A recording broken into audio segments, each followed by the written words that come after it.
Hello, buckle up and get ready because today we are digging into a Supreme Court's case that's got everything drama, pension battles, and a happy ending.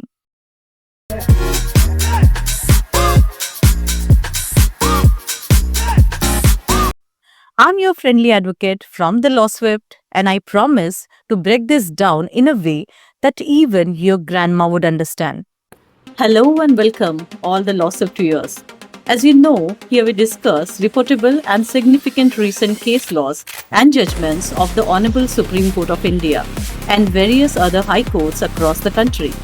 The idea is to make the law simpler and more understandable and to provide you with the judiciary's legal perspective on various interesting topics.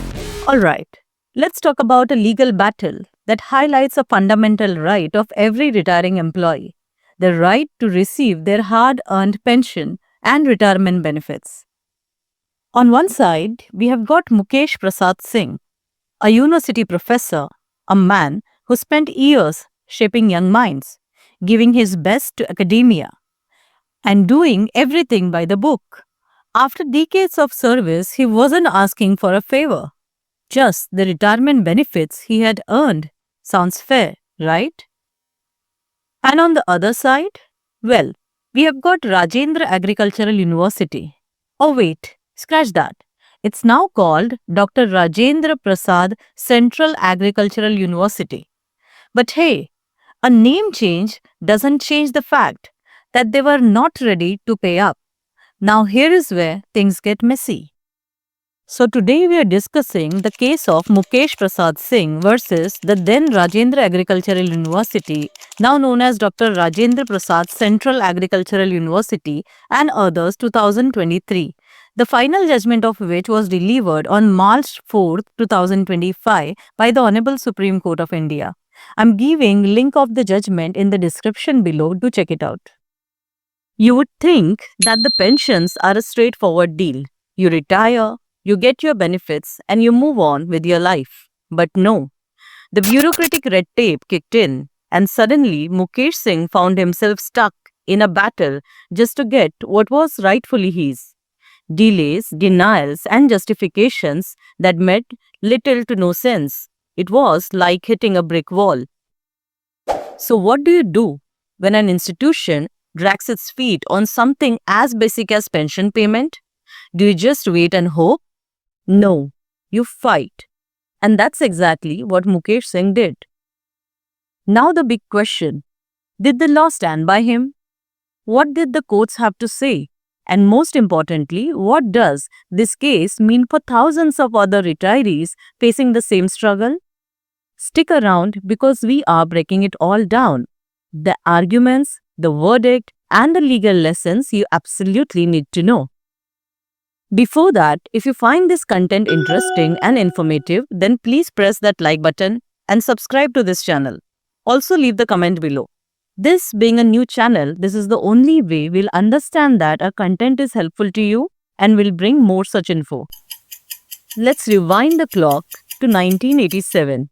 Mukesh Prasad Singh steps into the world of academia as a junior scientist cum assistant professor. Life is good.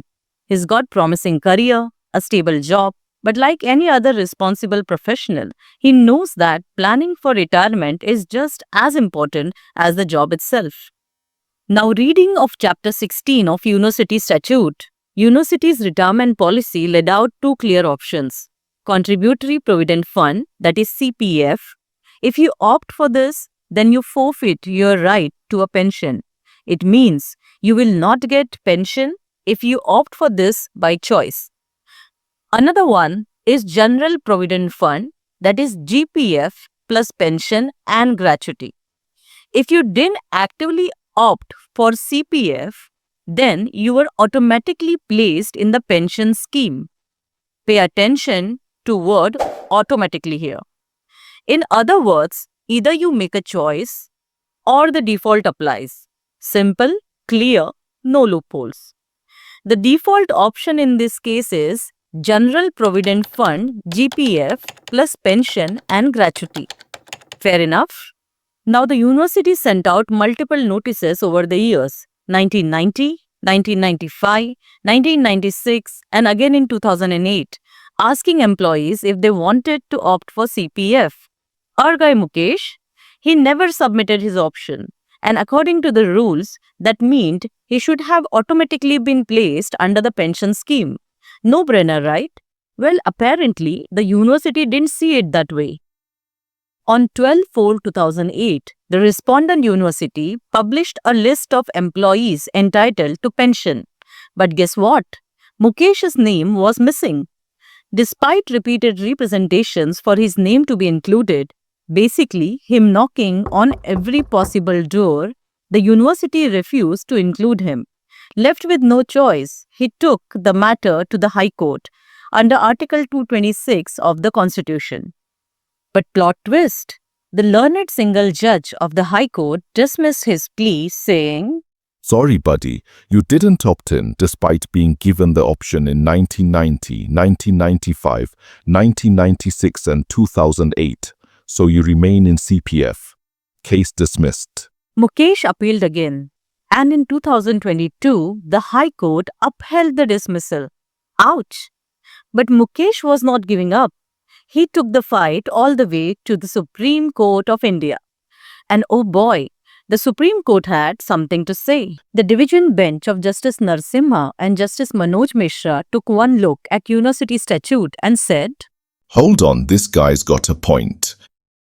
the law was crystal clear. If you don't choose CPF, you have automatically been placed under the pension scheme and entitled to pension benefits. Simple. Therefore, as per the university statute and the office order, Mukesh is entitled to retirement benefits under the General Provident Fund cum pension cum gratuity scheme. The High Court wrongly dismissed his writ petition on the ground that he did not exercise his option. The court also noted that other university employees in similar situations had won their cases before. So why was Mukesh being treated differently? Smells fishy, right? The court thought so too. If the university had already granted pension benefits to others in the same situation, how on earth could they deny it to Mukesh? Equal treatment under the law, my friends. Now let's break down the key points in the Supreme Court's judgment. Point number 1. Chapter 16.1, Clause B, Subclause 1 of the University Statutes clearly stated that pension was a default scheme unless an employee specifically opted for CPF. Point number 2. The 2008 office order confirms that employees who didn't submit the CPF option shall be included in the pension scheme. That's a direct order. No room for misrepresentation. Point number 3. The High Court had already ruled in favor of similarly placed employees in past cases, so dismissing Mukesh's case was totally inconsistent. Point number 4. The university's repeated option-seeking exercise was actually unnecessary because the statute was itself executing. That means if Mukesh didn't choose CPF, the law itself automatically placed him in the pension scheme. And finally, since Mukesh had already retired in 2019, justice delayed couldn't mean justice denied. The court directed the university to calculate and disburse his pension benefits within 4 months. And there you have it. The Supreme Court ruled in favor of Mukesh Prasad Singh, securing his rightful pension. This case is a fantastic reminder that institutions can't just ignore their own rules. If a statute says something, that's the law, and it must be followed. So what's the takeaway here? Always know your rights, document everything, and if bureaucracy tries to play games with your hard-earned benefits, fight back. The law is on your side. All right, friends, that's a wrap on today's case law. If you found this breakdown helpful, then don't forget to like, share, and subscribe for more legal insights. And yes, drop a comment below. Ask your queries, we'll definitely try to answer. Until next time, stay informed, stay empowered, take care.